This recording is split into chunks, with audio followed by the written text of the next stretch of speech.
Beep, beep, beep, beep, beep, beep, beep, beep, beep, beep, beep, beep, beep, beep, beep, beep, beep. 21st Century Cox presents Penis Man. I'm playing on my piano. Penis Man Part 2. I can't believe this needs a Part 2. For the love of God, a Part 2. Penis Man Part 2. Welcome to the EDI Jester. Listen, I've been watching as things unfold. And people are arguing with each other over this.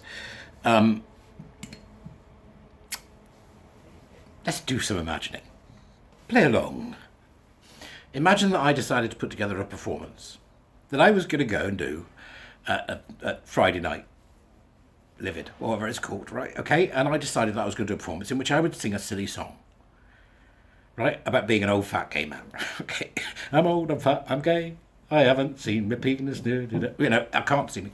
All that kind of stuff might be funny, wouldn't it? Right?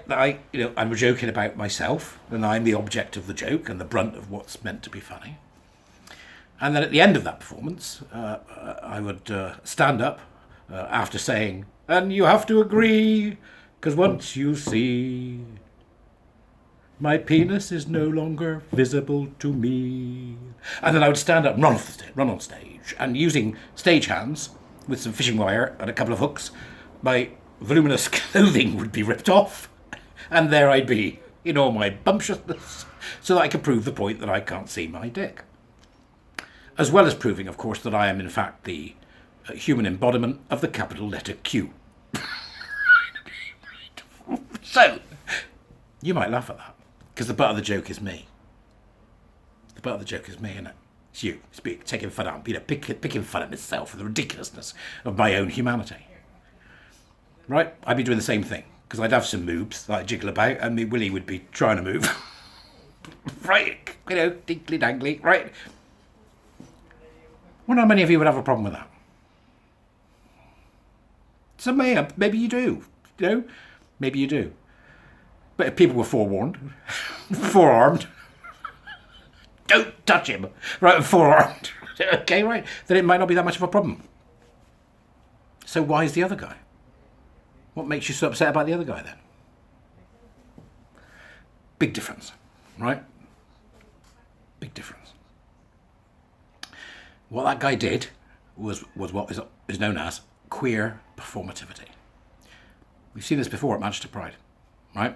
I'll put a link to my blog that I wrote about that a couple of years back. I was spitting blood that they had the absolute cheek to bring on somebody who took their top off and showed their breast on a massive screen at a vigil for gay men who had died of HIV. You want to talk about boundaries? What this guy did was no different. What this guy did was pure queer performativity, and we need to start calling it that. Gay men, women, whoever, I don't care who you are, we need to start calling it that. So when he did what he did, he didn't tell you a little story about an old fat gay man. He didn't. No, what he did was he took on, insulted, went for, and attempted to denigrate the nuclear family, the idea of family altogether, the idea of marriage, the idea that your husband is hiding from you the fact that he's wanking off to trans people. I mean, this was queer performativity. That was what he was trying to do. You've got to remember what queer theory is about. It is about the destruction of boundaries, and most of all about the destruction of heteronormativity. That's you. And that's me. Right? It was a political act. As Sally Hines, erstwhile Queen, Queen Muff of the gender nutters, right, from Sheffield. That's what it was about. Right? It's about the attack on the nuclear family. It's about the attack on our civilization. It's about the attack on our way of life. That's what it was about.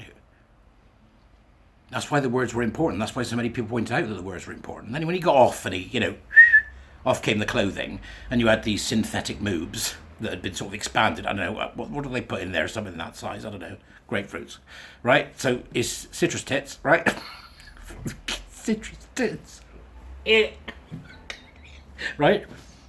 And wangled his, dubris, his thing, to try and make himself look good. But he didn't. I mean, it was, he should have warned the audience that he is possibly a grower and not a shower. Although when he said at the end, I can do this, and then jumped out and ripped his clothes off, I think I'd have shouted from the front row, that's a small threat, kid. Right? Queer performativity. Queer performativity. Like Drag Queen Storytime, which is queer performativity. The confusion between gay people, particularly gay men, and queer performance needs to be highlighted. There is nothing in common with them. Even though they might carry out the same behaviours or talk about the same things or bring in topics that relate to gay men have got nothing to do with queer performativity. You may well have laughed at my stupid story and me showing you my fat body, Although I can imagine anyone would passing by saying, "What the hell was that?" And then his mate saying, "I don't know, but it needed ironing." I think that's possible. This was queer performativity. So we then find out afterwards that not only has he done this, he works for Educate and Celebrate, and now he's disappeared from their website. I think they've scrubbed their Twitter channel. That's gone. And we finally come up with a statement from him saying that he's been into schools and he's so glad that toddlers get it, but he wouldn't want to go to secondary school because he's frightened they wouldn't. You bet. Any school worth its salt is going to teach people about queer performativity and what it intends to do and how it wishes to destroy and ruin the future of young people. Because that's what heteronormativity, the most successful system the world's ever seen, and they want to bring it down. Hard, left, cultural, Marxist propaganda. Sally was right. It is political. But in saying so, she's given the game away. She's given the game away. Now later on, I'm going to do something on Starmer, where they asked him about Eddie Izzard, right? Which is actually him being so bloody ill-informed, I can't believe it. But in the meantime, toddlers, they get it. This is just a man with citrus tits and a small throat. That's all he is, right? Okay? It isn't so much the nudity as what it was that he was saying. And while everybody's happy to point out and clap, as they did in the audience, there was one woman in particular who was obviously enjoying herself. Jesus Christ, a cock! I haven't seen one of those since 1974.